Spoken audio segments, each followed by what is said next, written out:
sirve para mostrar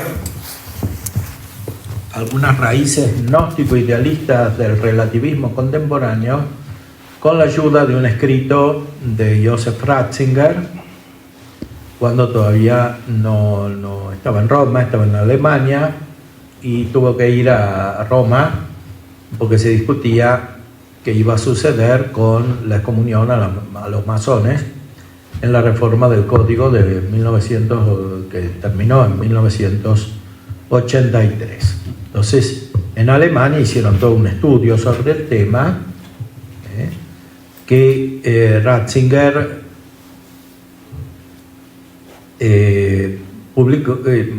presentó en un texto en latín, que está aquí presente.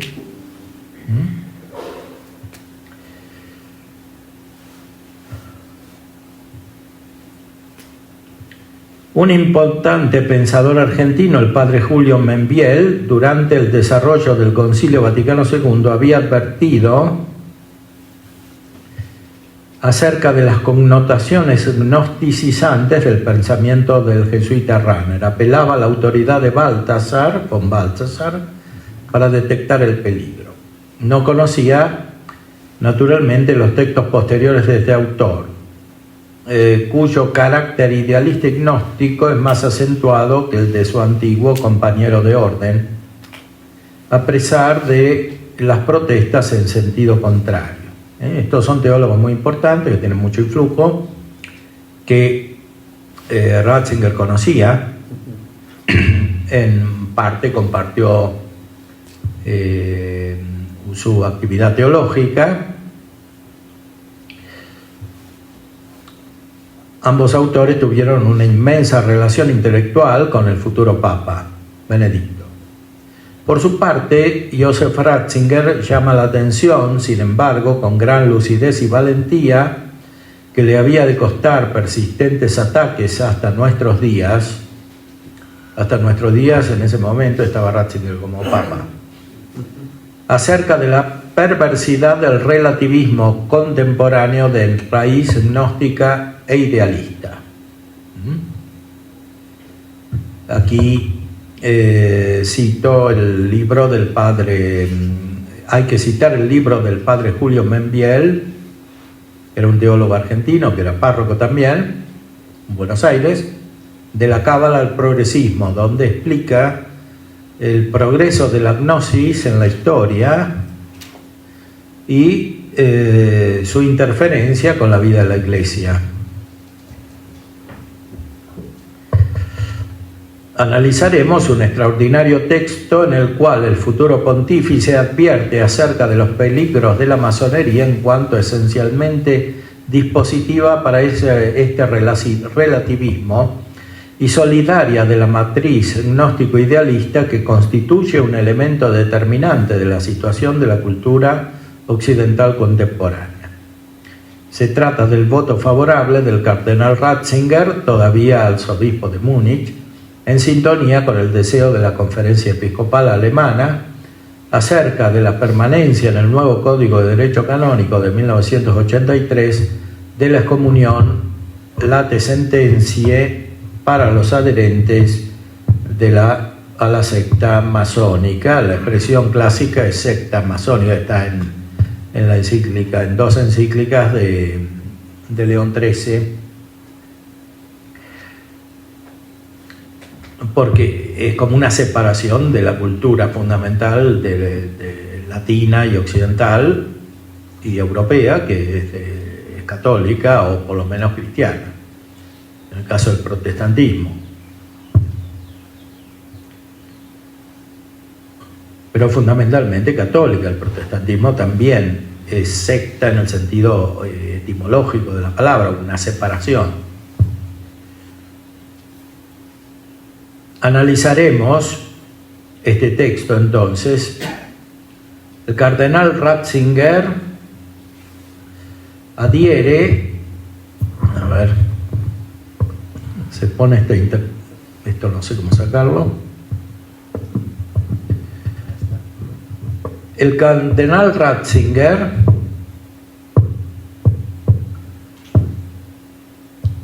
advierte acerca de los peligros en cuanto dispositiva para el relativismo.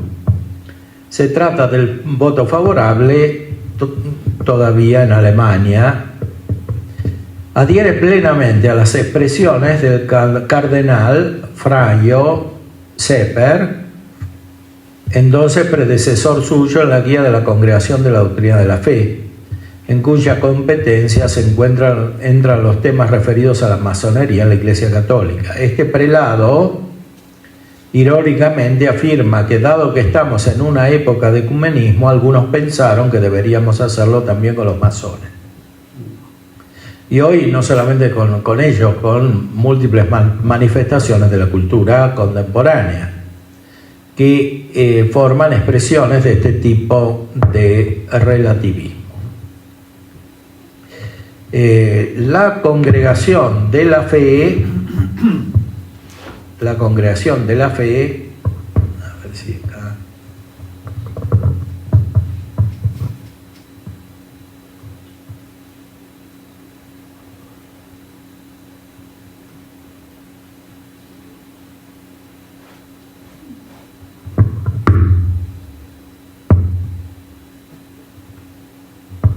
La Congregación de la Fe concluyó que no se debía cambiar nada en el canon del viejo Código de Derecho Canónico, el canon 2235 del antiguo, del 1917. O sea que había que dejar igual esa comunión.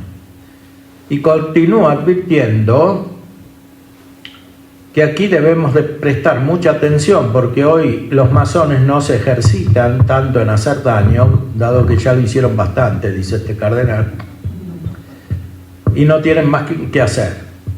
Bueno, es un poco optimista en realidad. El matrimonio civil, el divorcio, el aborto son frutos masónicos, no solamente en Italia, sino también en otras naciones. Naturalmente, el cardenal croato no imaginaba todo lo que había de suceder en la Iglesia y en la sociedad civil hasta nuestros días. En esa época no había matrimonio homosexual o fenómenos semejantes,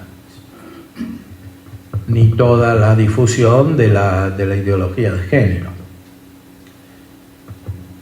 Es cosa de gran importancia, asevera, recordando que la Conferencia Episcopal Alemana llegó a la convicción de que el máximo peligro consiste en la alienación o alejamiento de la doctrina católica, y de aquí proviene la famosa maquinación contra la Iglesia, machinatio contra Ecclesiam, como algo derivado y secundario. O sea, lo principal es una herejía de tipo gnóstico como las que había en la antigüedad. Ese alejamiento comporta relativismo absoluto, relativismus absolutus, dice Ratzinger. Es una expresión contradictoria, pero justamente como es contradictoria expresa el corazón de este tipo de pensamiento. Justamente porque lo es. Aquí está citado lo que dijo este cardenal que dirigía la Congregación de la Fe, y después el texto de Ratzinger está completo aquí en latín, lo puse abajo, el original, que es un texto que no se encuentra, está en alguna revista, en algún convenio, en algún congreso que se hizo, pero no se encuentra normalmente. Como decíamos, Ratzinger adhiere totalmente a las expresiones de Sepper y agrega con profundidad profética, transcribo el texto integral del original en latín al pie de página, que el deseo de la conferencia alemana de conservar la excomunión, late sentencia, no se refiere simplemente a la situación de Alemania, como si en este país fuese más peligrosa la masonería que en otras partes. En realidad allí son más amigables con la Iglesia. En efecto, hay muchas clases de masonería, muchas en países protestantes, otras en católicos. Los de los países católicos son más tipo francesa, son más racionalistas. Las otras son como más cercanas a a la Iglesia, sobre todo a la Iglesia, a las comunidades protestantes, pero terminan condicionándolas. El voto de la conferencia tiene un peso especial porque se realizó una investigación diligentísima y muy seria basada sobre los contactos y el diálogo oficiales con los masones mismos y fue apoyado por el trabajo de peritos muy calificados en el tema, los cuales manifestaron la estructura general vigente en todos lados, aún con diversidades. O sea que captaron aspectos fundamentales. Ratzinger afirma que a la esencia misma de la secta masónica, aunque con diferencias, pertenece al relativismo según un doble significado, un doble relativismo. Podríamos decir un relativismo especulativo y un relativismo práctico que después se unen. Relativismo entre lo verdadero y lo falso, relativismo entre el bien y el mal. Los dos están conectados. Podemos encontrar una expresión muy exacta de este tipo de relativismo en la filosofía hegeliana. De hecho, en la difusión fundamental del condicionamiento hegeliano en la cultura contemporánea es solidaria de este relativismo. O sea, relativismo entre bien y mal, relativismo entre verdad y falsedad. O sea, lo que es verdadero parece falso, lo que es falso parece verdadero, porque no hay ninguna verdad propiamente tal o una verdad absoluta, como tampoco hay un bien absoluto. Esto en Hegel está muy claro, en la raíz metafísica o mejor dialéctica es la identidad entre el ser y la nada. El ser y la nada son lo mismo, lo verdadero y lo falso son lo mismo, el bien y el mal son lo mismo. En la medida en que la cultura contemporánea asimila por distintos caminos los fundamentos gnósticos de la filosofía hegeliana, se reproduce la misma actitud.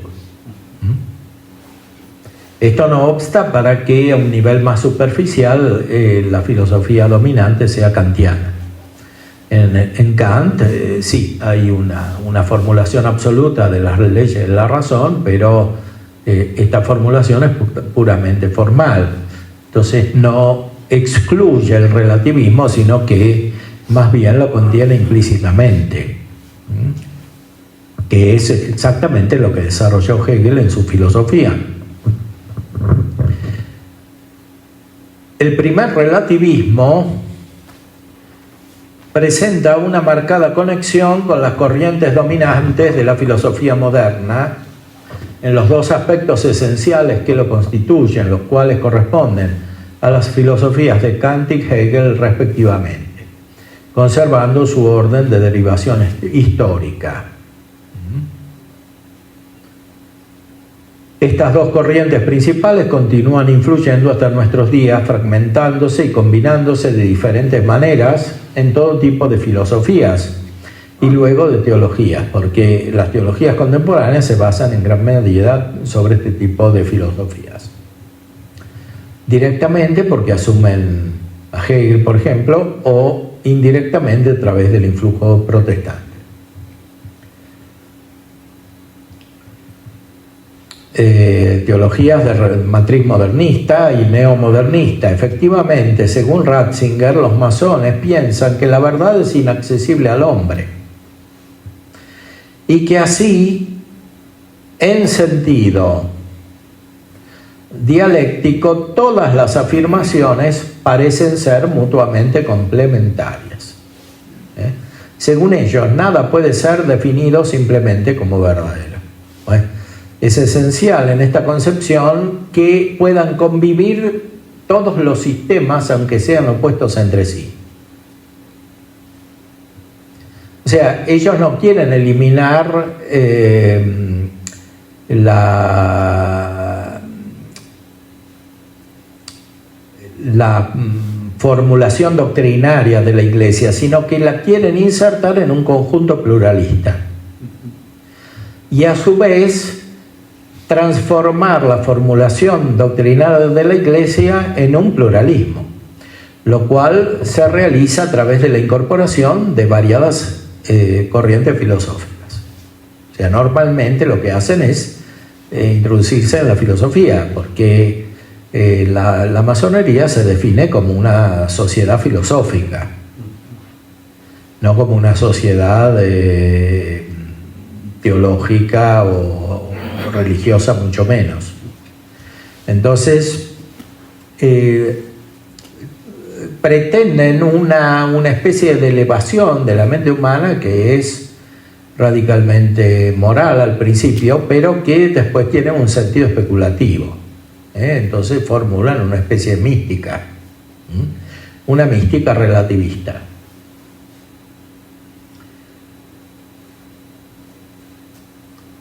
Esto respecto del primer relativismo, entre verdad y falsedad. El segundo relativismo deriva del primero, más peligroso y radical. Se trata, en este caso, del relativismo entre el bien y el mal.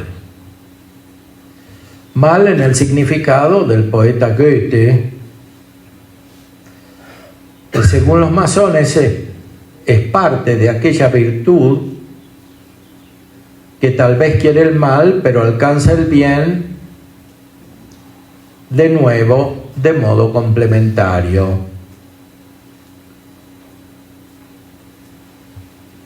El bien y el mal se relacionan entre sí de modo relativo, dice Ratzinger.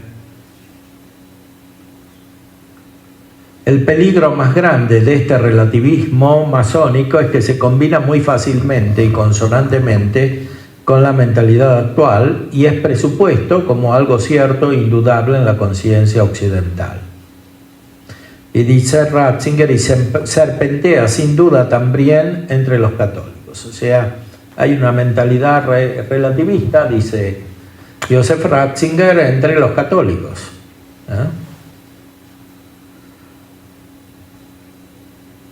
O sea, el bien y el mal se confunden. Si nuestra fe es vista bajo esta luz, en una primera apariencia parece que continúa sin cambios, pero en realidad muere en su raíz, la cual es la fe de la verdad, fides veritatis. Porque solamente así todo es mutable, porque se puede nombrar de la misma manera como verdadero o como falso. Es decir, para que se pueda aceptar que el bien es el mal y el mal es el bien, o sea, que conviven el bien con el mal, todo tiene que ser mutable, no tiene que haber ninguna realidad estable, y por este motivo se elimina la metafísica auténtica, ¿sí? La metafísica, como la expresó Aristóteles, San Tomás y otros. O la capacidad de la mente humana para encontrar algo que supera la condición fenoménica y corporal, material de la realidad. Pues se elimina la fe en la verdad. Para que haya fe en la verdad, tiene que haber conocimiento de la verdad, capacidad humana de la mente para conocer la verdad. Ratzinger cita a Tertuliano, según el cual la fe cambia desde lo que es decir, la verdad, a pura costumbre. Ya entre los primeros cristianos, en los cuales ya se encontraba el influjo gnóstico.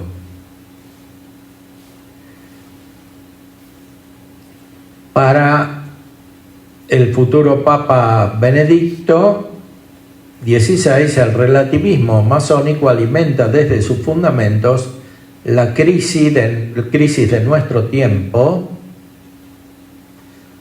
también en el aspecto moral, y concluye: según mi opinión, este relativismo pertenece al núcleo de toda nuestra crisis. O sea, el núcleo de la crisis contemporánea, también dentro de la Iglesia, es el relativismo. Y cito el padre Ciano, que es un gran estudioso de este tema, hizo su tesis en la Universidad Gregoriana.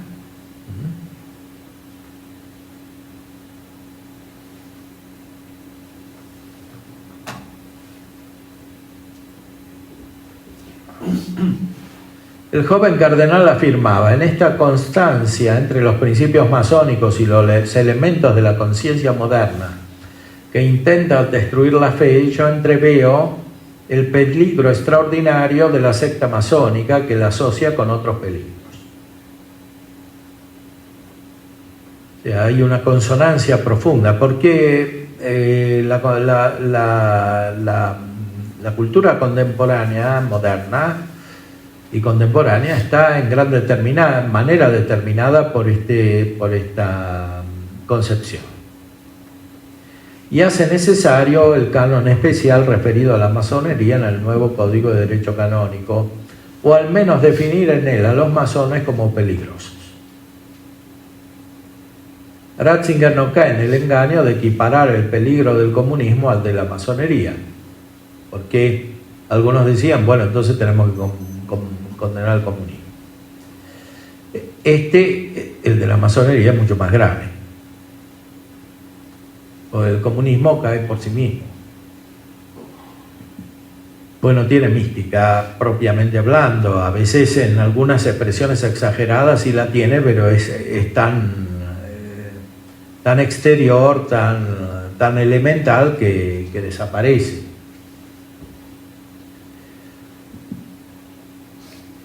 Por eso no se presta al juego de discutir así cerca de la eventual inclusión del comunismo en el código, para después terminar por no nombrar ni al peligro comunista ni al masónico, como de hecho sucedió.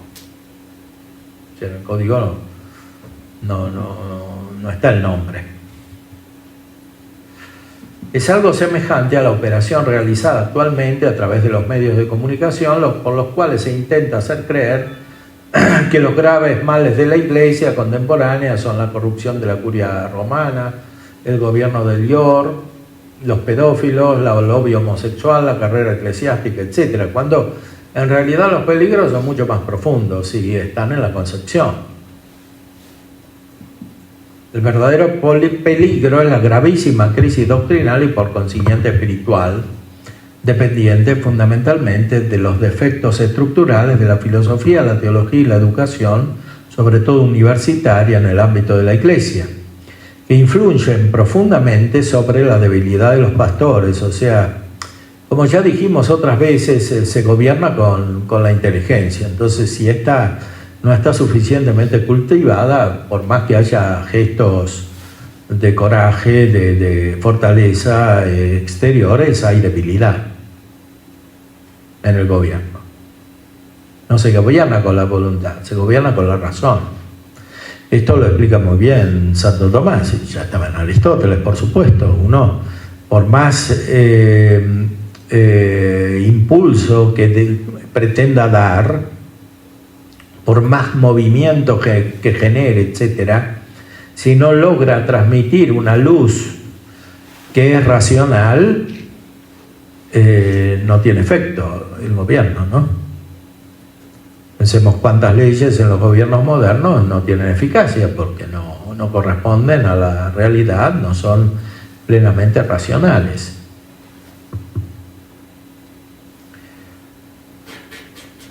Es aquí donde es principalmente activa y peligrosa la masonería, en cuanto más actúa con disimulo. Entiende que disgregar la unidad doctrinal católica significa hacer perder a la Iglesia, o más bien a sus miembros, comunidades e instituciones, su fuerza invencible sobrenatural basada sobre la verdad. El Nuevo Testamento usa la expresión varias veces, la obra de la verdad. O sea, la Iglesia es la obra de la verdad, el fruto de la verdad, que a su vez opera. Y si no hay verdad, no hay Iglesia. El cristianismo es efectivamente la obra de la verdad, como lo describe el Nuevo Testamento. Esto está en la tercera carta de Juan. La masonería obra directamente por medio de la simulación, la ambigüedad, la calumnia, la siembra de cizaña divisiva de los buenos. Obras todas que son el sello del padre de la mentira, y multiplicando las reglas en todo ámbito o indirectamente a través de dóciles e inconscientes testaferros, mercenarios reducidos a amarga esclavitud espiritual por su ambición. Es decir, algunos están subordinados a este peligro por ambición. Ahora, una de las características de este oscurecimiento de la verdad es la multiplicación de reglas. Reglas o planes o proyectos, que son especies de reglamentos, según a los cuales todos deben someterse. O sea, cuanto más se multiplican estas reglas, ya lo veíamos en el texto de Santo Tomás, citando a San Agustín, tanto más desaparece el brillo de la verdad.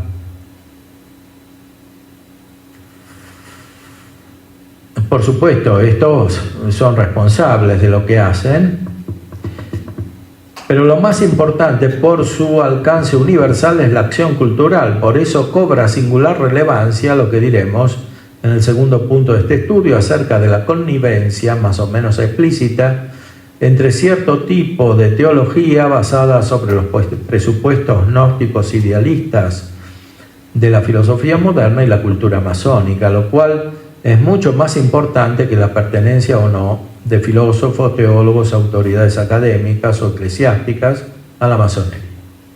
Sobre este aspecto espiritual de la filosofía moderna dominante, remito un estudio que hice en la Revista Católica de Francia, es decir, las raíces análisis filosófico espiritual de la filosofía moderna. Otro artículo sobre este tema, no directamente explicativo de lo que dice Ratzinger, sino en general de las bases filosóficas de la cultura moderna. El segundo punto tratado por el cardenal Ratzinger es de fundamental importancia. Se trata de una breve esquematización del sistema doctrinal de fondo de la secta masónica, que no puede resolverse sino en la referencia a sus aspectos pseudomísticos y por lo tanto gnósticos o neognósticos. El cardenal Ratzinger toca brevísimamente los puntos centrales que deben considerarse para analizar la esencia del peligro masónico. El sistema de los símbolos masónicos, afirma, es profundamente contrario a los sacramentos de la Iglesia. Aquí Ratzinger va en profundidad. Hemos dicho antes que, por ejemplo, en el psicoanálisis hay una especie de orden sacramental invertido. En efecto, Freud, por ejemplo, explica la Eucaristía, ¿no?, en Tótem y Tabú. Incluso Jung tiene un libro sobre la misa. Porque el psicoanálisis funciona como una especie de sacramento. Pero sacramento no de la gracia, sino de otro tipo de mística. Bueno, algo semejante intuye Ratzinger en el aparato simbólico de la masonería.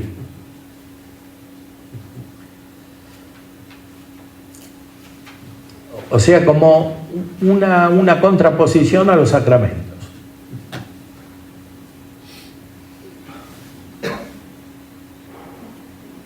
Como ya dijimos, naturalmente hay un afán de profundidad. Eso es natural.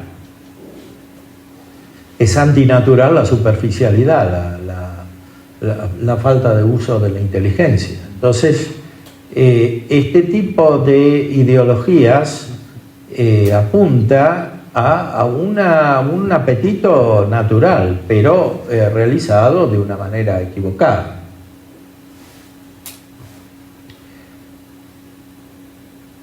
En efecto, atravesando la muerte simbólica, de algún modo los imita.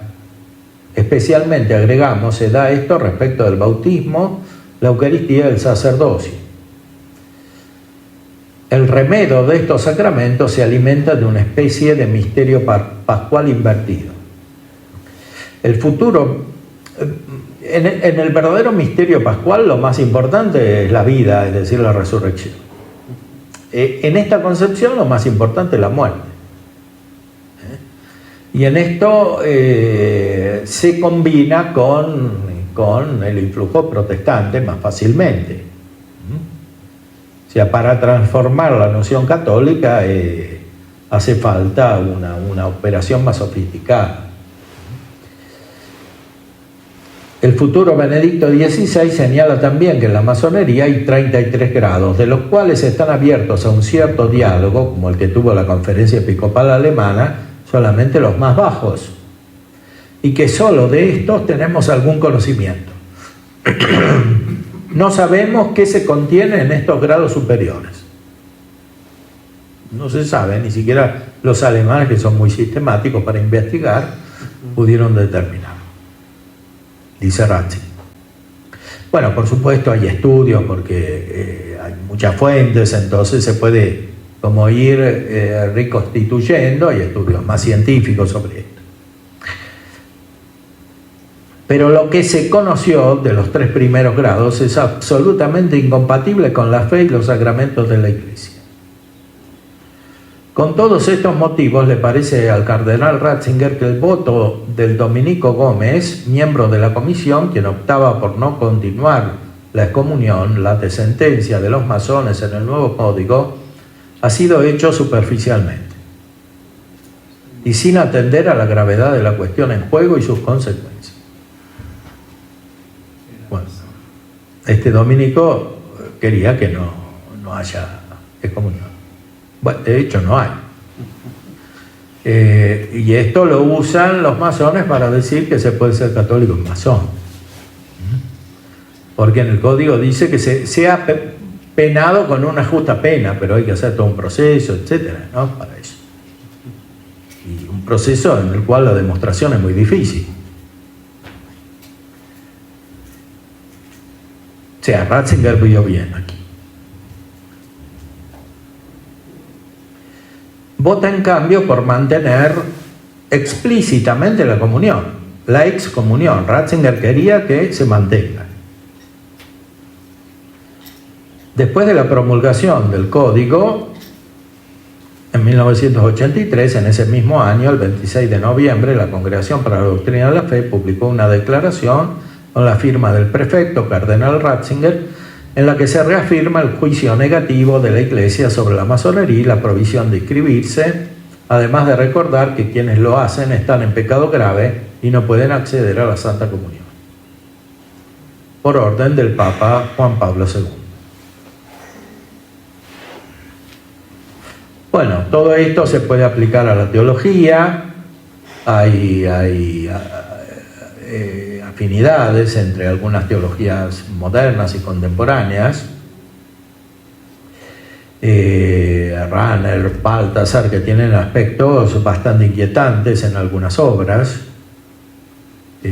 por ejemplo en la teodramática. Todo esto tiene consecuencias muy importantes que hay que profundizar y que necesitan una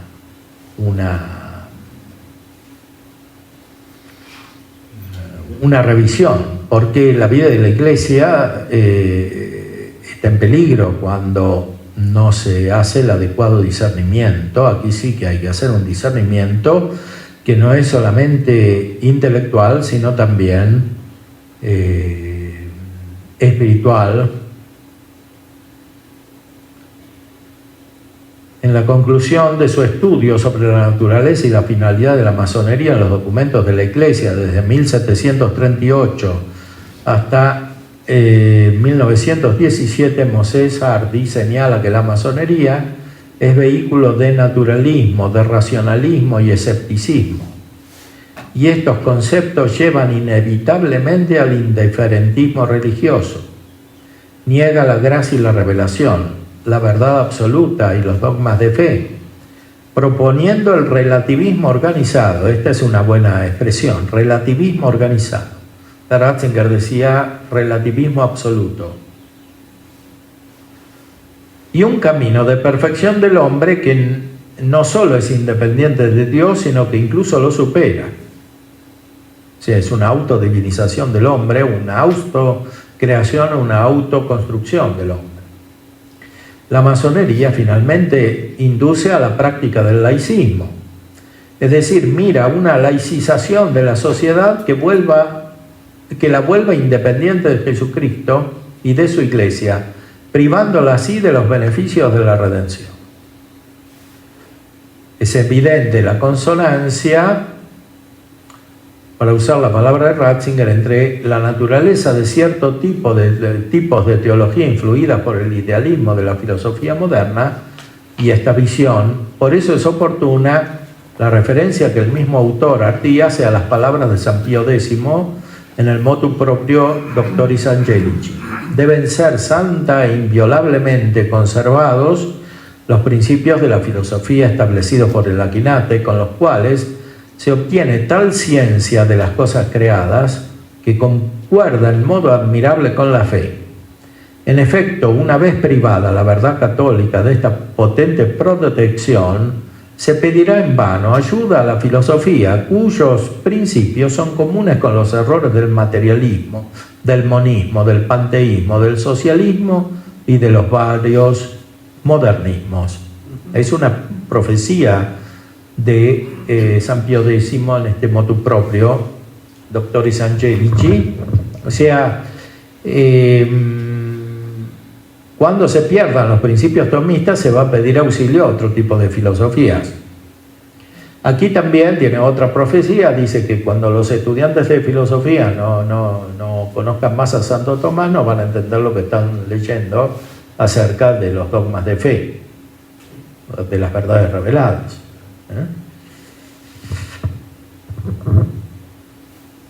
Podemos concluir diciendo con el Padre Ciano, la cultura esotérico-masónica, a través de su modo de operar, a través de su simbolismo y ritualidad, a través de sus exponentes, manifiesta exactamente la actitud condenada por el cardenal Ratzinger: considerar como necesario para el bien y para el todo lo que nosotros católicos llamamos mal. La cultura esotérico-masónica impulsa al hombre a acoger perennemente la seducción de Lucifer, el cual no da sino dolor e infelicidad. En este sentido hay que subrayar las consecuencias psíquicas de este tipo de adhesión, porque al principio produce como un sentimiento de exaltación, sobre todo porque hay como una organización detrás, hay un relativismo absoluto, pero hay un relativismo organizado, como decía también este autor. Entonces, esa organización puede dar un sentimiento de superioridad. Efectivamente, muchas veces se trata de personas que no tienen un gran desarrollo intelectual propio, pero que influyen por este tipo de organización que genera una especie de mística en un momento, pero después, con el tiempo, se ven las consecuencias, porque es natural a la mente humana que adhiera a la verdad. Si pierde el sentido de la verdad, comienza toda una serie de perturbaciones en la conducta y en la interioridad de las personas, en la afectividad.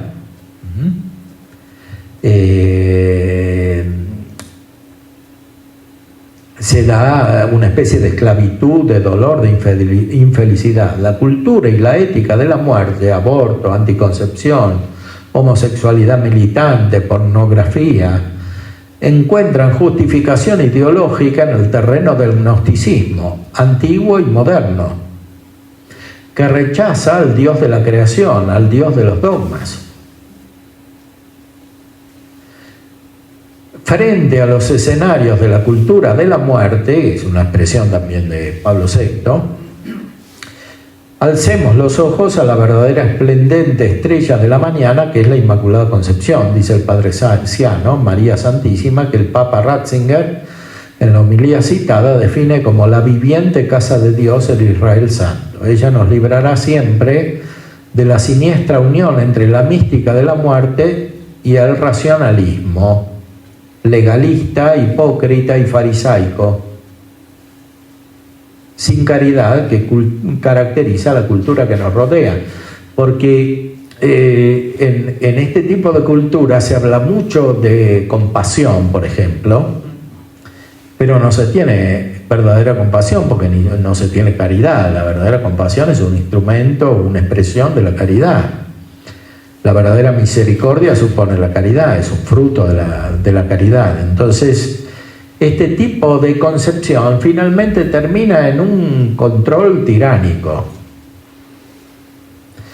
de la vida de las personas y de las comunidades, como se ve crecientemente en la situación del mundo contemporáneo, y a veces esto se refleja incluso dentro de la vida de la Iglesia. No porque sea su esencia, evidentemente, sino porque es un influjo externo, un influjo que viene de afuera. Por eso es tan importante considerar los fenómenos espirituales y filosóficos e incluso teológicos ligados a este tipo de relativismo, porque tienen muchas consecuencias en la psicología individual, pero sobre todo tienen consecuencias culturales que afectan el bien común, principalmente el bien común de la Iglesia, y después el bien común de tantas comunidades. En este sentido hay que tener mucha atención a la formación dentro de la Iglesia Católica, porque principalmente el campo de batalla se da en este ámbito, en el ámbito de la formación, de la formación de los sacerdotes y de la formación universitaria de los laicos dirigentes. Bueno, con esto podemos dar lugar a algunas preguntas. Sí, padre.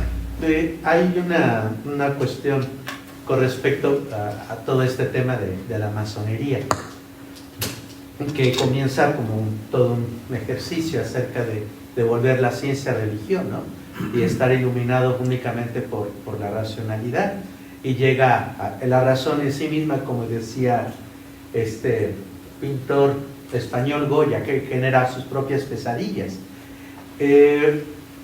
Aquí hay algo que me causa mucha esta manera de que esta secta ha logrado integrarse a los diferentes discursos sociales, generando siempre una animadversión a la propuesta que la Iglesia propone en el mundo. Claro. Y que es una forma muy seductora, porque siempre se presenta como una verdad a medias, que es una mentira completa, y que es siempre el tema de la elección, siempre el tema de lo que diga la mayoría, y a mí me preocupa mucho porque, si bien proviene el gnosticismo, es una forma en la que se manifiesta el ateísmo, pero esta es una negación no a Dios como tal en su no existencia, sino es una negación a la verdad, que de donde habita precisamente Dios. Y hay en muchos aspectos una corrupción de la persona, sí, claro, y que se acepta y se asimila a través de productos culturales muy concretos que llegan en masa, que llegan sobre todo a las periferias, donde hay menos resistencias culturales. Exactamente. que en otros ámbitos. Por eso es interesante que hace rato hablaba, padre, usted de que en algún momento parecería que la Iglesia se vuelve una élite, ¿no? Sí. Pero es precisamente por ese combate que se está dando en las periferias. Ahora, el populismo es masonería. Bueno, el populismo actual tiene muchas variantes.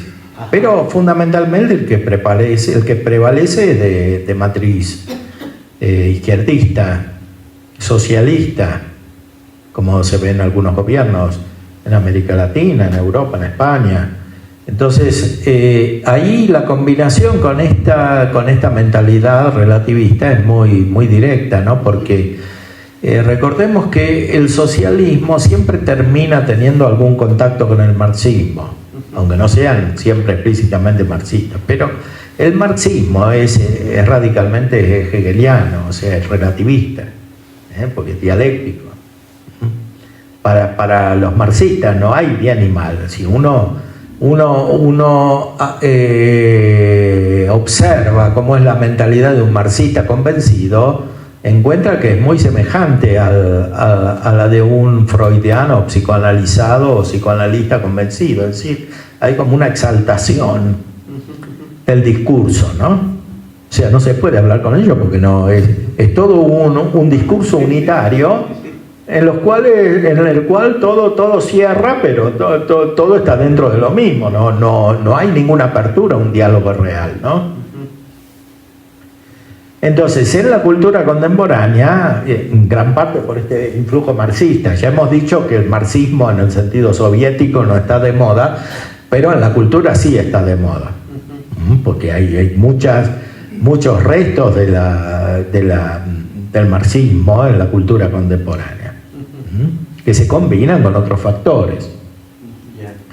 Entonces, ese tipo de mentalidad favorece muy inmediatamente la difusión de estas ideas en los ambientes populares, que tienen menos resistencia intelectual, porque hace falta más desarrollo intelectual para resistir a estas visiones que son seductoras, ¿no? Justamente porque se trata de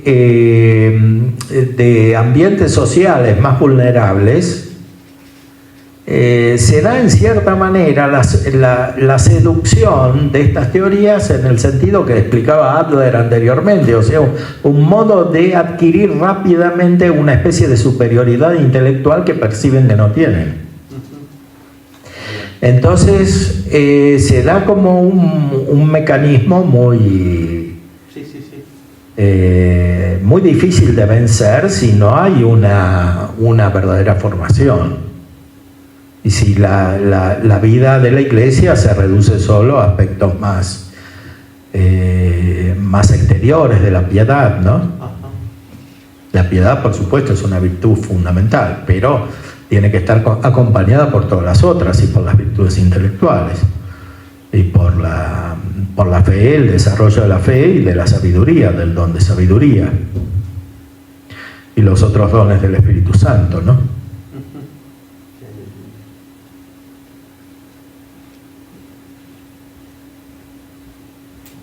Sí, padre.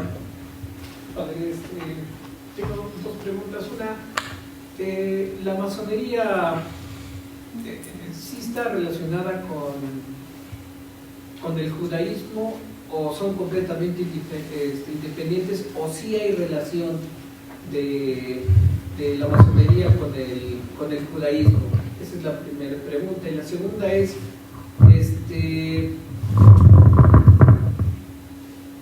¿qué tanto terreno ya con este relativismo desde el Papa Benedicto XVI o desde Ratzinger, que ya hacía este análisis, qué tanto ha avanzado, qué tanto terreno han ganado ya los masones en el mundo y también con respecto a los valores de la Iglesia, y si van a seguir avanzando, porque parece que tienen todo un control y está complicando la vida de la misión de la Iglesia incluso.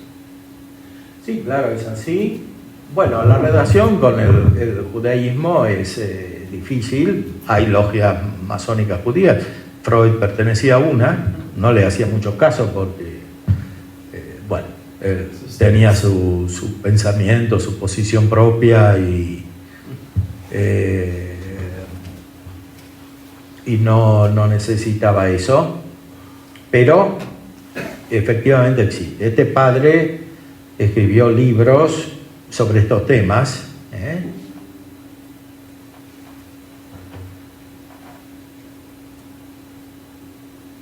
el padre Julio Membiel, a ver si encontramos el de...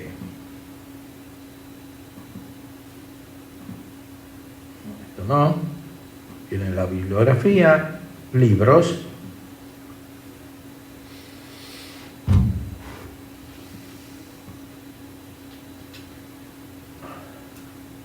Está traducido en varios idiomas, tiene una discusión muy importante con Maritain, porque él ve que la posición de Maritain favorece este relativismo, sobre todo en la obra Humanismo Integral.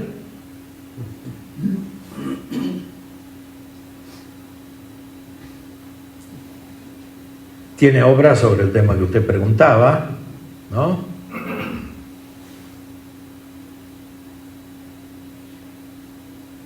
Están traducidas también.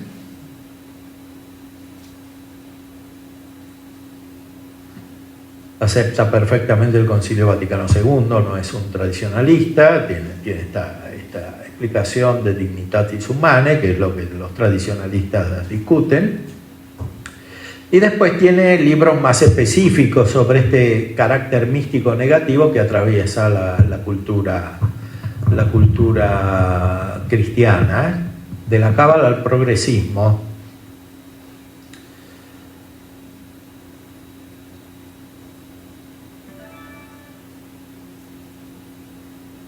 Tiene también libros sobre la política, la economía. A ver si encontramos. Libros sobre el comunismo, Teilhard de Chardin.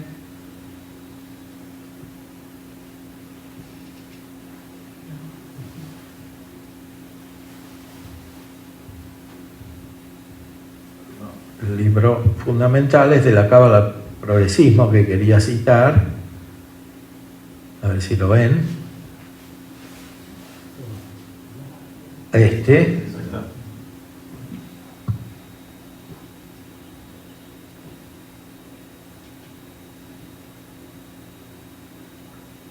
ver si se ve, o hay que hacer cosas raras aquí.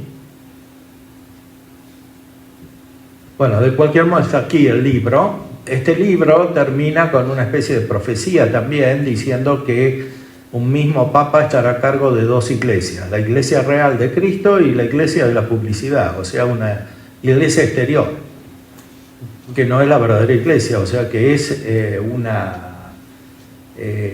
una falsificación exterior de la iglesia.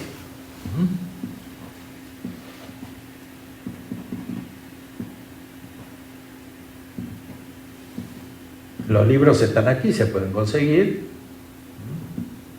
A ver cómo termina la obra.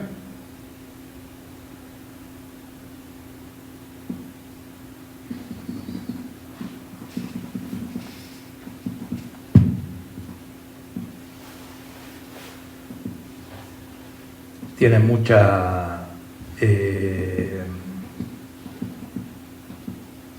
erudición. Estaba muy actualizado de lo que se publicaba en Europa, etc. A pesar de ser párroco y tener tantas iniciativas apostólicas, tenía todo este tiempo para estudiar y para escribir. Era muy organizado. Fundó los Scouts católicos también. Y otra serie de obras sociales muy importantes.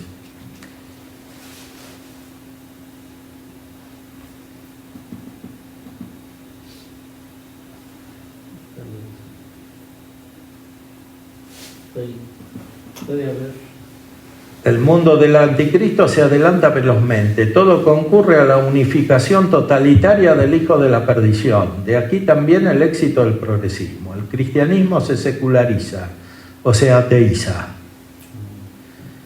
¿Cómo se hayan de cumplir en esta edad cabalística? O sea, la cábala es la mística judía. Las promesas de asistencia del Divino Espíritu a la Iglesia y cómo se haya de verificar el porta inferit non prevalebon, las puertas del infierno no han de prevalecer, no cabe en la mente humana. Pero así como la Iglesia comenzó siendo una pequeña semilla y se hizo árbol y árbol frondoso, así puede reducirse en su frondosidad y tener una realidad mucho más modesta. Recuerda lo de Ratzinger, el pequeño resto, ¿no? Sabemos que el mysterium iniquitatis, el misterio de la iniquidad, ya está obrando, pero no sabemos los límites de su poder. Sin embargo, no hay dificultad en admitir que la iglesia de la publicidad pueda ser ganada por el enemigo y convertirse de iglesia católica en iglesia agnóstica. Puede haber dos iglesias. La una, la de la publicidad, iglesia magnificada en la propaganda, con obispos, sacerdotes y teólogos publicitados, y aún con un pontífice de actitudes ambiguas. Y otra, la iglesia del silencio, con un papa fiel a Jesucristo en su enseñanza y con algunos sacerdotes, obispos y fieles que le sean adictos, esparcidos como Pusillus Grex, pequeña Grey, por toda la tierra. Esta segunda sería la iglesia de las promesas y no aquella primera que pudiera defeccionar. Un mismo papa presidiría ambas iglesias, que aparente y exteriormente no sería sino una. El papa, con sus actitudes ambiguas, daría pie para mantener el equívoco, porque por una parte, profesando una doctrina intachable, sería cabeza de la iglesia de las promesas. Por otra parte, produciendo hechos equívocos y aún reprobables, parecería como alentando la subversión y manteniendo la iglesia agnóstica de la publicidad. La eclesiología no ha estudiado suficientemente la posibilidad de una hipótesis como la que aquí proponemos. Pero si se piensa bien, la promesa de la asistencia de la iglesia se reduce a una asistencia que impida el error introducirse en la cátedra romana y en la misma iglesia, y además que la iglesia no desaparezca ni sea destruida por sus enemigos. Ninguno de los aspectos de esta hipótesis que aquí se propone queda invalidado por las promesas consignadas en los distintos lugares del Evangelio.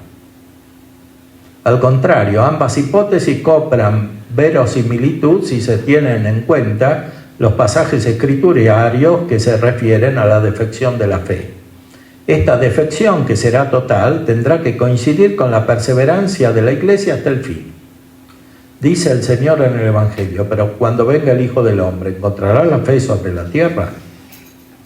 San Pablo llama apostasía universal a esta defección de la fe que ha de coincidir con la manifestación del hombre de la iniquidad, del hijo de la perdición. Y esta apostasía universal es la secularización o ateización total de la vida pública y privada en la que está en camino el mundo actual. La única alternativa al anticristo será Cristo, quien lo disolverá con el aliento de su boca. Cristo cumplirá entonces el acto final de liberar a la historia. El hombre no quedará alienado bajo el inicuo. Pero no está anunciado que Cristo salvará a muchedumbre. Salvará sí a su iglesia, Pusillus Grex, rebanito pequeño a quien el Padre se ha complacido de darle el reino. Y así termina el libro. Es decir, es muy impresionante lo que dice, porque lo dice hace muchos años. O sea, ya han pasado 50 años de esto, más, y claro, nosotros es como que estamos viendo la película. Entonces, no todo lo que dice se puede aplicar inmediatamente, pero hay un núcleo de verdad en esto, ¿no? O sea que hay una iglesia verdadera y hay una iglesia que tiene aparentemente la misma forma, pero no tiene la misma mentalidad. Y a veces incluso la misma fe. Aunque parezca una. Bueno, esto que dice aquí Membiel, lo había dicho Hegel hace 200 años. O sea, para él la Iglesia Católica sí es verdadera, pero hay que reinterpretarla. O sea, Hegel interpreta todos los sacramentos de la Iglesia Católica, empezando por la Eucaristía, el orden sagrado, etc. en sentido hegeliano, dialéctico. O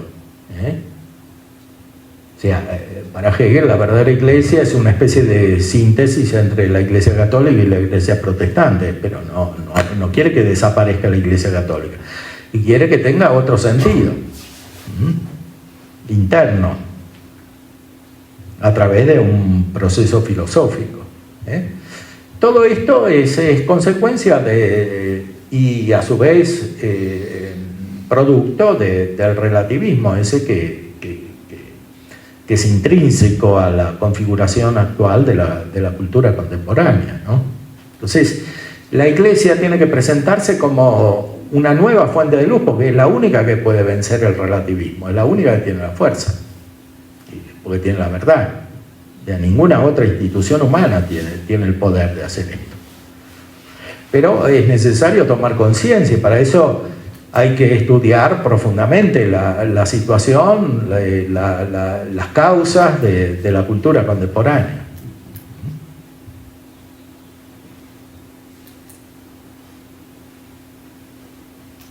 A ver, ¿alguna otra pregunta?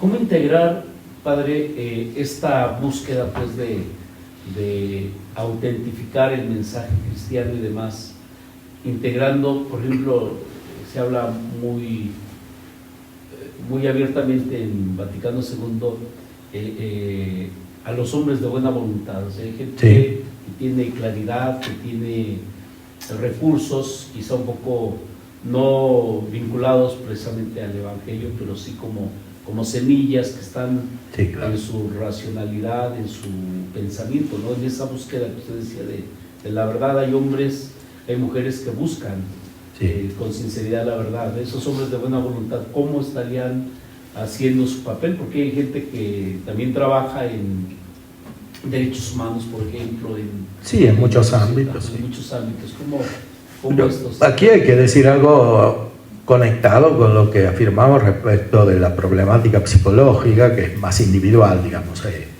Una verdadera psicología tiene que ayudar a liberar de los impedimentos, pero la acción de la gracia no la puede reemplazar. Y aquí en el ámbito cultural es algo parecido. O sea, muchas de estas personas no están en condiciones intelectuales de aceptar todos los preámbulos racionales de la fe, pues tienen impedimentos que vienen de las ideologías modernas, del relativismo que estamos describiendo. Entonces, hay que ir por orden. Es decir, hay que actuar sobre las raíces fundamentales de sus actitudes, en lo que tienen de bueno y en lo que tienen de malo. Entonces, lo que tienen de bueno, favorecerlo, o sea, favorecer la búsqueda de la verdad.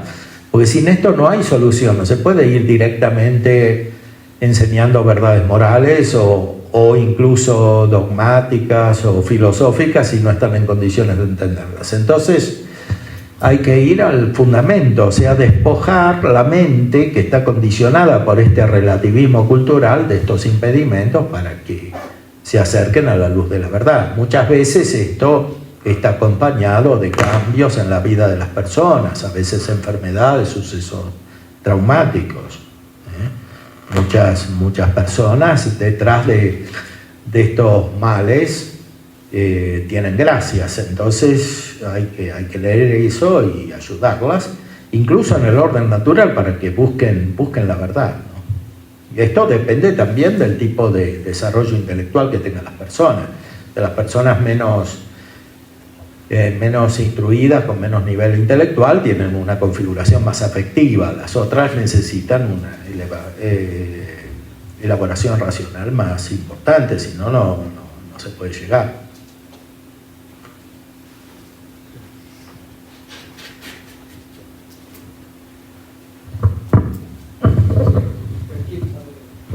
Sí, padre.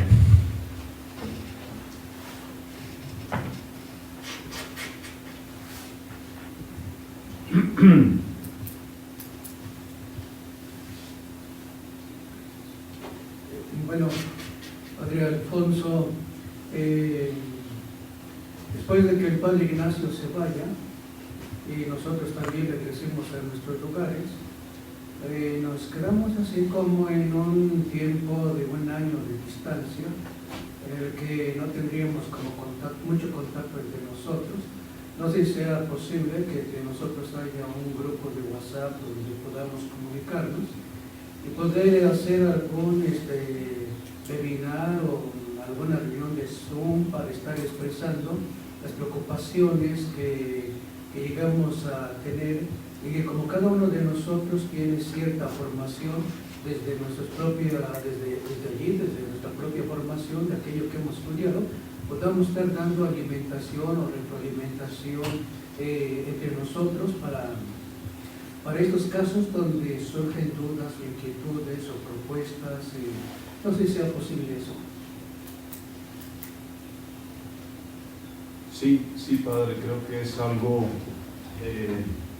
muy necesario que nuestra fraternidad sacerdotal no solo sea para poder renovarnos espiritualmente, aquí con los ejercicios que hacemos mayo y octubre, o cuando van parte del equipo de Logos a predicar los ejercicios. Ahora el Padre Vincent Mahon esta semana está, o es la próxima, no me acuerdo bien si es esta o la próxima, con todo el presbiterio de Cuernavaca y Monseñor Ramón Castro.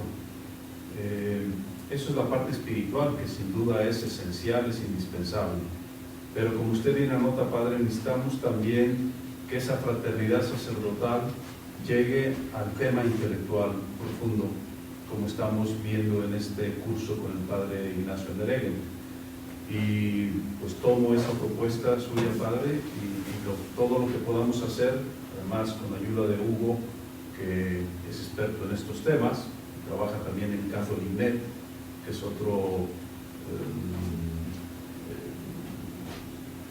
pues como apostolado, sí, del Regnum Christi, pero es una especie de tanque de ideas también y de información católica, donde solemos velar mucho por la doctrina, la ortodoxia de lo que ahí se publica. Entonces, con la ayuda de Hugo y la gente de Catholic.net, creo que podríamos lograr una buena red de apoyo intelectual, de apoyo formativo, donde también podamos expresar, como usted bien dice, Padre, nuestras inquietudes, nuestras dificultades, nuestras dudas, nuestra petición de material, de temas que ya están ahí preparados y que podamos ayudarnos y apoyarnos para formar a nuestros fieles, primero nosotros, para estar bien formados nosotros, y después también a toda la gente a la que llegamos a través de nuestro ministerio pastoral.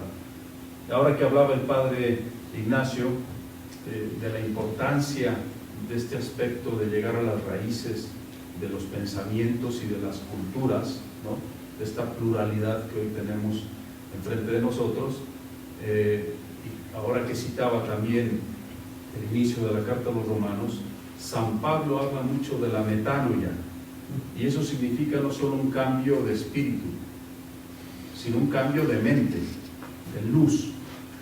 Y tenemos que lograr esa formación en nosotros, primero cambiando nuestro propio luz, nuestra manera de ver las cosas, nuestra manera de entender las cosas, porque si no conocemos al enemigo en su profundidad, no lo vamos a poder combatir. Eso en primer lugar. Y en segundo lugar, porque nuestras gentes están mucho más permeables para ese mal que está en el mundo de tipo intelectivo, de tipo intelectual. Y necesitamos formar esas mentes. ¿Y cómo se comienza? Pues en la parroquia, con una formación más profunda desde niños para los cursos de primera comunión, de confirmación, la catequesis, ¿no?, sistémica, profunda, a nivel de cada edad, evidentemente, el seguimiento con las pastorales, que no solo sea, como decía el Padre, ¿verdad?, que vivimos tanto para la pastoral, que perdemos, y tan especificadas o tan específicas las pastorales, que perdemos muchas veces la visión global de la evangelización, ¿no?, de nuestra gente. Entonces, sí creo que tenemos que dar ese paso, Padre, gracias por la idea, lo tomamos, y entre todos, con sus ideas, con sus iniciativas, pues vamos haciendo algo de eso. El Padre está haciendo algo muy grande en el campo teológico, filosófico y psicológico, con las redes que el Padre tiene y los institutos que ha fundado el Padre Ignacio. Pero creo que en un nivel más local, más práctico, tenemos que hacer algo más entre nosotros, ¿no? Y transmitir esta inquietud a sus hermanos sacerdotes en sus presbiterios, y ese deseo lo va a bendecir Dios, porque es un deseo de la verdad, y Dios, como bien dijo el Padre, es la verdad, ¿no? Conocer el fondo de las cosas es conocer a Dios. Entonces, ojalá que ustedes también se lleven esta inquietud y la transmitan a sus obispos en sus diócesis, y que la misma conferencia episcopal, ¿verdad?, se preocupe por este tema, porque ahorita hemos estado tan preocupados con todo el tema de abusos, con todo el tema y es ilícito y es correcto y es necesario, ¿no?, de cómo cuidar más a los niños, a las personas vulnerables, con todo esto que hemos vivido, lo hemos vivido nosotros en carne propia, y cómo vemos nuestra vulnerabilidad ante el demonio, que busca también las cabezas y los líderes para ser más efectivo en el daño a la iglesia. Lo hemos vivido muy de cerca nosotros. Entonces, vamos a hacerlo. Ahora, en esa misma línea, yo le quería preguntar, Padre Ignacio, no sé, siento que en los últimos decenios en la iglesia ha faltado una mayor valentía profética.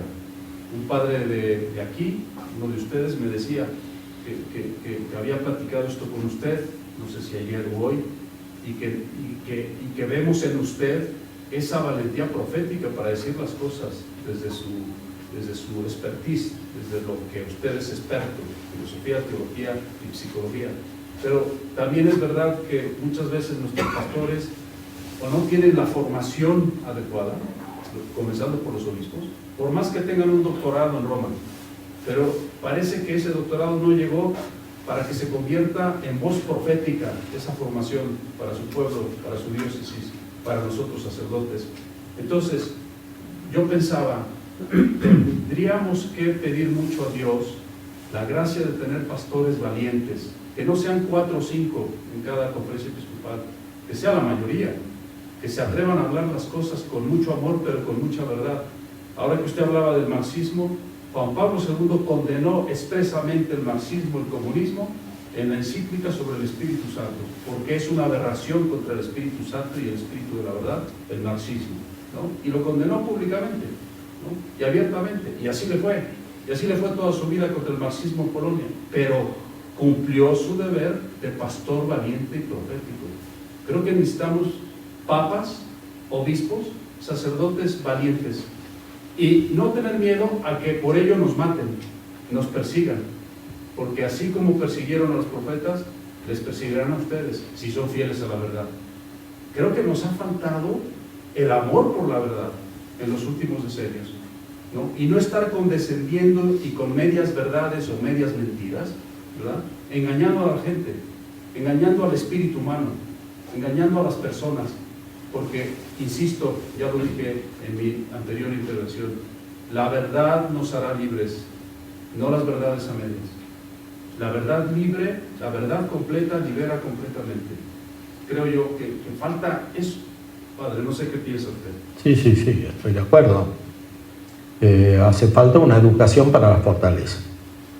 O sea, no solamente una educación para el conocimiento filosófico, teológico y espiritual, sino una educación para la fortaleza, que es una parte fundamental de la afectividad y también de la voluntad, porque finalmente no puede haber virtud sin la voluntad. Entonces, muchas veces se habla de la afectividad entendiendo el aspecto concupiscible, ¿no?, que uno desee los bienes sensibles de una manera moderada, pero no se habla de la educación para la fortaleza, que es fundamental. Lo que hoy tratamos acerca de la homosexualidad también está conectado con esto, porque en gran medida lo que dice este psicólogo Alfred Adler es que falta fortaleza, o sea que estas personas desarrollan ese sentimiento de inferioridad porque se sienten débiles, y el problema no es tanto que se sientan débiles, sino que no quieran ser fuertes, por no sufrir las consecuencias de la fortaleza, que, como decía Aristóteles en la Ética Nicómaco, es para los peligros de muerte, propiamente hablando. Después Santo Tomás agrega que hay una guerra particular, porque cada uno tiene su guerra. Pero el modelo es de la fortaleza, es la acción virtuosa que enfrenta los peligros de muerte, ¿no? Es la virtud que tienen los mártires, además del don de fortaleza del Espíritu Santo, por supuesto, que perfecciona la virtud de la fortaleza. Entonces, en nuestra época hace falta fortaleza también en el ámbito no solo de la vida misional, parroquial, concreta, sino también en el ámbito de la vida intelectual. Porque mantenerse fieles a la verdad, buscarla, enseñarla, requiere enfrentarse con muchos prejuicios, ¿no? Contrarios. Entonces el Evangelio recomienda la pobreza. Este enfrentamiento, enseñar la verdad implica ser pobre, porque pobre de consideración, pobre de prestigio, a veces pobre económicamente, etcétera, porque hay muchas. La pobreza es esencial al Evangelio y no significa simplemente algo material. Entonces hay que aplicarla también al nivel intelectual, ¿no? Hay que despojarse de las ideas falsas para que venga la luz de Dios. Y esto tiene un aspecto también social, porque uno que enseña la verdad es pobre de consideración general, porque la mayoría eventualmente sostiene otras afirmaciones.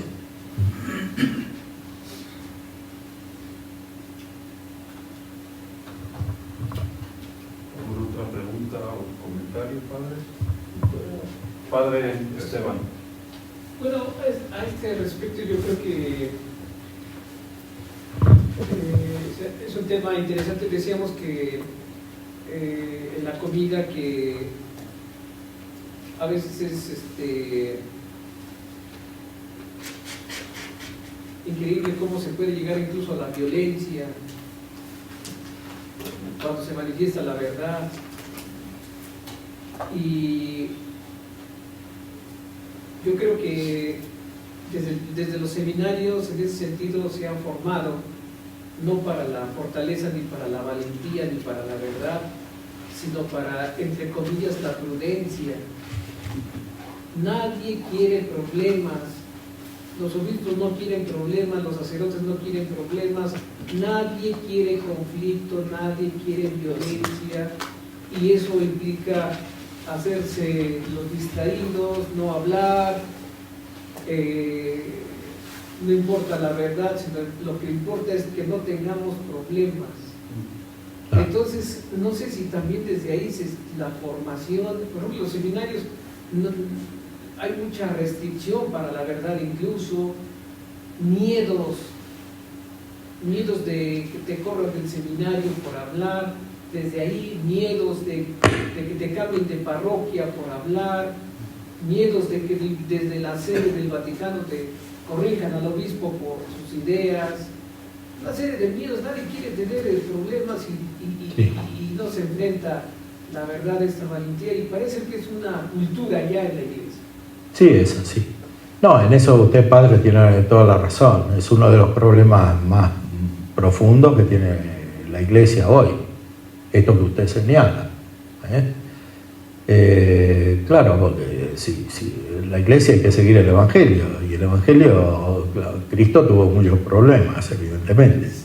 Entonces, si queremos seguir a Cristo, no podemos evitar los problemas, porque entonces no seguimos ejemplo, estamos haciendo otra cosa, ¿no? Estamos creando una ideología, pero no es el Evangelio. Sí, hay que seguir. El mismo Evangelio según San Mateo dice: el reino de los cielos padece violencia y los esforzados lo arrebatan.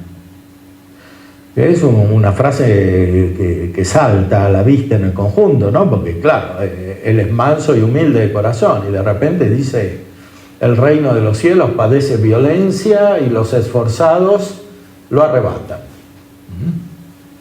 Arpasus in auten, dice en griego, ¿no?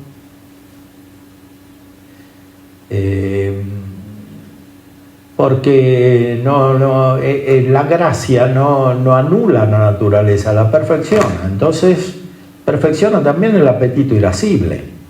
O sea, no puede haber un cristianismo sin enojarse. También Cristo se enojó. A veces hay que enojarse. Pero si uno no se quiere enojar nunca, claro, después termina de esa manera, no queriendo tener problemas. Claro, hay que enojarse según la razón y según el Evangelio, pero no hay que anular la naturaleza humana. Joseph Pieper tiene libros muy buenos sobre las virtudes cardinales, ¿no? Y entre ellas la fortaleza y también la prudencia. Hay una falsa prudencia que es la mediocridad, es el estar siempre en el medio. La prudencia no es no exagerar, la prudencia es seguir es establecer la regla de la razón para los actos particulares. Por supuesto, no es suficiente la prudencia natural, hay que tener una prudencia infusa, sobrenatural, que viene con la gracia, y sobre todo hay que tener el don de consejo del Espíritu Santo, ¿no? Las virtudes están todas conexas entre sí, entonces si uno no tiene fortaleza, en realidad no tiene las otras también, tampoco, que es lo que pasa hoy. Si no hay fortaleza, no hay templanza, y tampoco hay justicia. Se cometen injusticias. Si un superior no tiene fortaleza, comete injusticia permanentemente, porque trata bien a los prepotentes y trata mal a los mansos y a los justos. Entonces es un problema universal. San Juan de la Cruz decía que las órdenes religiosas se corrompen cuando en los capítulos, en las reuniones, en las asambleas generales, los religiosos no dicen la verdad.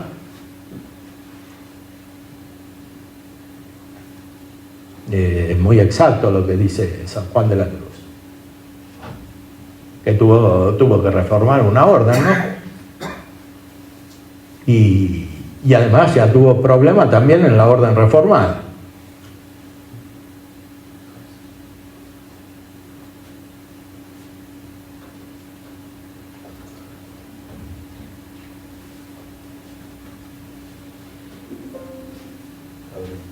Estamos en tiempo, nada más quería pedirle algún comentario todavía en el campo que tratamos al inicio, tema de la homosexualidad, etcétera, sobre la ideología de género.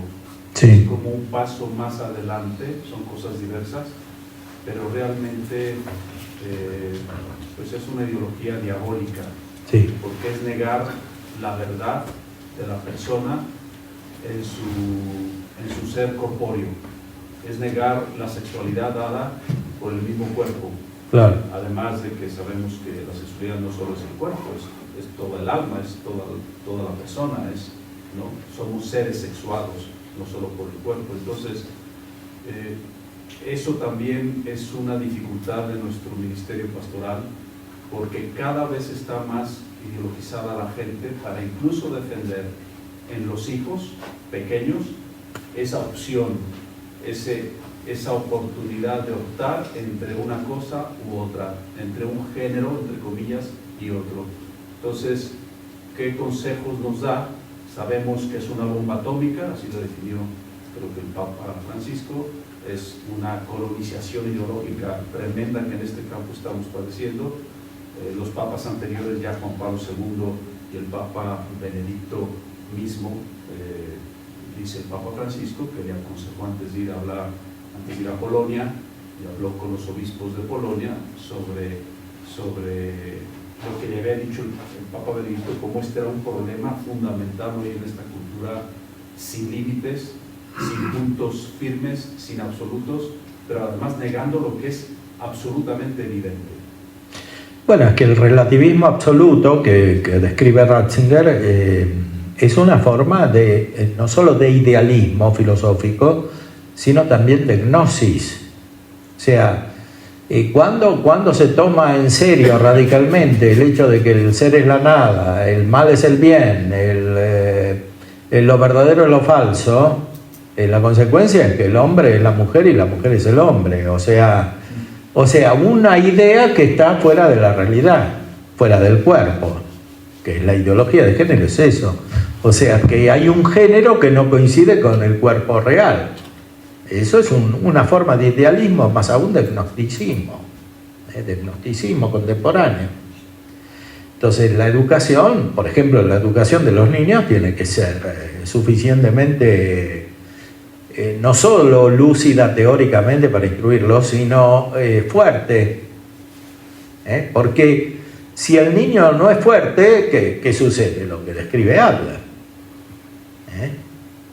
Que se siente inferior y después intenta por distintos caminos, femeninos, masculinos, activos, pasivos, etcétera, demostrar una superioridad que no tiene.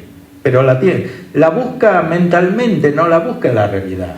No la busca yendo a la guerra, la busca en una elaboración mental. Eso es el idealismo. En cambio, el Evangelio es realista. O sea, decir la verdad te lleva a la guerra, aunque sea que te cortan la cabeza, como a los apóstoles, o los ponen en la cruz, o los matan a espada, o lo que fuere. Entonces, eso es el realismo, ¿no? Las cosas como son, la sociedad humana como realmente es. Lo otro es irse de la realidad. Y eso es neurosis, lo dice Adler, pero a su modo también lo dice Freud. Para Freud cada forma de filosofía es una especie de neurosis que responde a la neurosis de cada filósofo, ¿no? O sea, es la expresión racional de un estado neurótico. Bueno, eso evidentemente no puede ser la filosofía, ni ningún tipo de conocimiento verdadero. Es un acceso a la realidad. El uso de la inteligencia. Y ese acceso a la realidad debe guiar la vida humana como realmente es decir, en toda su complejidad, totalidad, que incluye la corporeidad y por tanto la acción externa en el mundo que requiere fortaleza.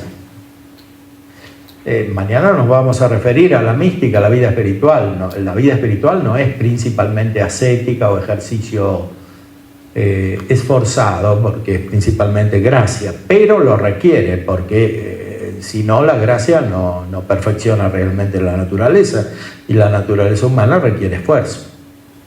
O sea, todas las obras humanas tienen aspectos corporales externos que son dificultosos por la constitución misma de la realidad material, que es limitada y que en cierta manera resiste a la forma. Entonces no puede haber vida humana sin esfuerzo. Gracias, Padre. Lo dejamos aquí, extraordinario. Padre, tenemos estos 25 minutos antes de nuestras vísperas a las 7:30 para también unirnos en la oración. ¿Van a estar aquí o allá? Aquí abajo, igual que allá. Gracias.